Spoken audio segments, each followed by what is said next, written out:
Kim Pao, may biglang inamin. Los Angeles interview, nagdala ng pasabog mula kina Kim Chiu at Paolo Avellino. Kung bago ka lang sa channel na ito, huwag kalimutang mag-like, share, comment, and subscribe. Kim Chiu at Paolo Avellino, trending dahil sa kanilang biglaang pag-amin sa Amerika. Mainit na pinag-uusapan ngayon ang tambalang Kim Pao matapos ang isang explosive na panayam sa kanila habang sila ay nasa Los Angeles. Sinabi ni na Kim Chiu at Paolo Avellino ay nasa Amerika upang dumalo sa prestihiyosong Metro Manila Film Festival. Ngunit hindi nila inaasahan na magiging sentro sila ng atensyon dahil sa kanilang pasabog na pag-ami sa isang panayam na naganap doon. Sa gitna ng kaliwat ka ng espekulasyon tungkol sa tunay na estadyo ng relasyon ng dalawa, tuluyan nang nagsalita sina Kim at Paolo sa isang eksklusibong interview. Hindi napigilan ng dalawang artista na aminin na mayroon na nga silang special na relasyon na higit pa sa pagkakaibigan. Nandito na rin lang kami, kaya sige na nga aamin na namin, yes, officially, together na kami, ani ni Kim Chiu, na halatang medyo nahihiya pa pero punong-puno ng kasiyahan. Sa kabilang banda, si Paolo naman ay mas naging prangka. Wala naman talaga kaming balak itago ito, pero na-realize namin, panahon na para malaman ng fans namin ang totoo. At marami ang sumaya naman dahil diba, sinabi nila at marami ang nag-aabang na sa MIFF na pagganap nila ay doon na sila magre-reveal at hindi talaga nila binigo ang kanilang mga fans dahil ngayon ibinigay na nila ang kanilang maligaya at masarap na yes. Hindi nagtagal ay agad ang nag-trending ang pahayag na ito ng Kim Pao sa social media. Hindi maikakaila ang matinding excitement na kanilang fans na matagal nang nag-aabang ng kumpirmasyon mula sa kanila. Kim Pao forever, hindi ako makapaniwala. Confirmed na ang Kim Pao. Sobrang saya ko ngayon. Solid Kim, ito na yung matagal nating hinihintay. Sana forever na kayo. Has Paolo Avellino found his favorite leading lady? Hindi nakakasawang katrabaho si Kim.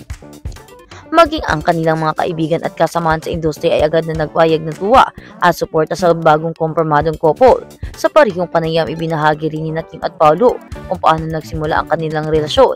Ayon sa kanila, ang closeness nila ay unti-unting nabuo mula sa pagiging malapit na magkaibigan hanggang sa tuluyan ng magkalapit ang kanilang mga puso dahil sa kanilang madalas na pagsasama sa mga proyekto at biyahe abroad. Hindi talaga namin pinipilit, kusang nangyari ang lahat. Kuwento ni Paolo, dagdag pa ni Kim. Feeling ko kasi sobrang gaan at komportable kami sa isa't isa, kaya naging natural ang lahat. Dahil kumpirmado na ang kanilang relasyon, mas excited na ngayon ang mga tagahanga para sa mga susunod na proyekto ng Kim Pao. Maraming fans ang umaasa na mas marami pang pelikula at teleserye at iba pang collaboration projects ang darating para sa kanila. Bukod dito, sinabi rin ng dalawa na balak nilang i-enjoy ang kanilang relasyon habang patuloy na nagtatrabaho para mapasaya ang kanilang mga tagahanga. Mensahe ng Kim Pao para sa kanilang fans. Hindi nakalimutan ni Kim at Paolo na pasalamatan ang kanilang fans na walang sawang naghihintay at sumusuporta. Maraming salamat dahil nandyan pa rin kayo kahit matagal kayong naghintay. Hindi namin kayo bibikuin, ani ni Kim. Si Paolo naman ay nagbigay din ng sariling mensahe. Salamat sa pagmamahal at suporta. Kayo ang dahilan kung bakit inspired kaming dalawa. Ang pag-amin ni Kim Chiu at Paolo Avellino tungkol sa kanilang relasyon ay isa sa mga pinakamalaking balita sa showbiz ngayon. Hindi lamang ito kumpirmasyon ng kanilang matagal nang nababalitang relasyon, kundi simula rin ng bagong yugto ng kanilang buhay pag-ibig. Patuloy na abangan ang updates tungkol sa Kim Pao Tande. At yun na nga, tulad ng sinabi namin, marami na ang naging masaya, marami ang naging mas excited dahil sa pag-amin na Kim Chiu at Paolo Avellino. Talaga naman, hindi tayo nagkakapali mga fanny. Totoo talaga ang ating mga hula, totoo talaga ang ating mga haka-haka. Sila na ngang dalawa.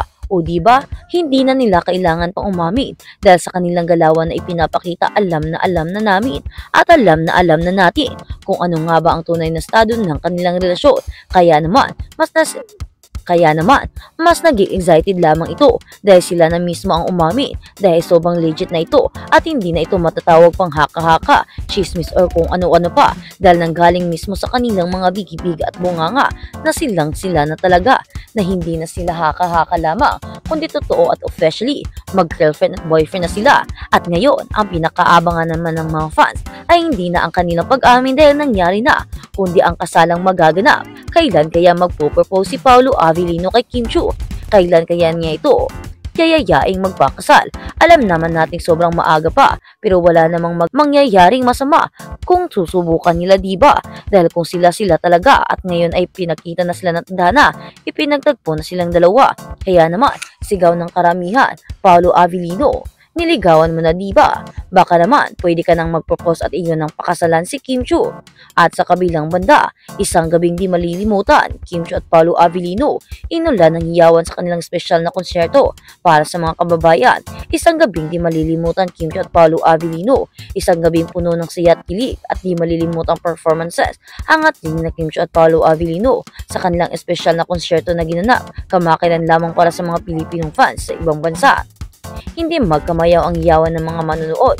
Layunin ng konsyerto na ito na ipakita ang pasasalamat ni Kim at Paolo sa mainit at walang sawang suporta ng kanilang mga tagahanga, lalo na sa mga Pilipino abroad.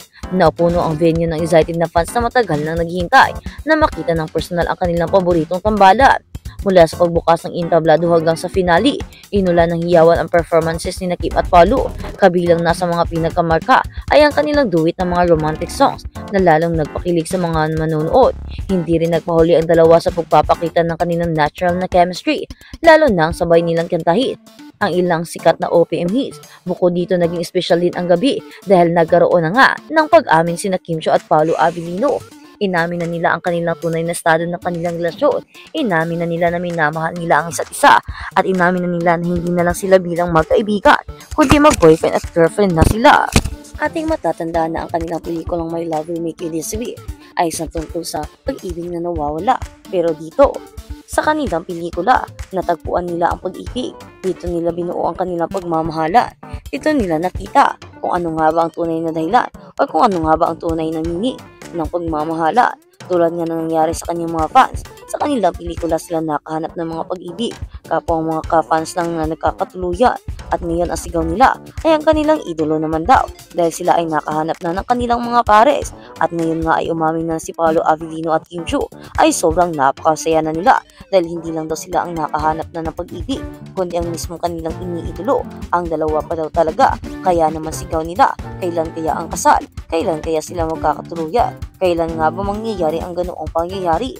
Maraming fans ang sumaya sa mga desisyon ni Paolo Avellino at desisyon ni Kim Chiu na ipalabas na ang kanilang tunay na estado ng kanilang relasyon.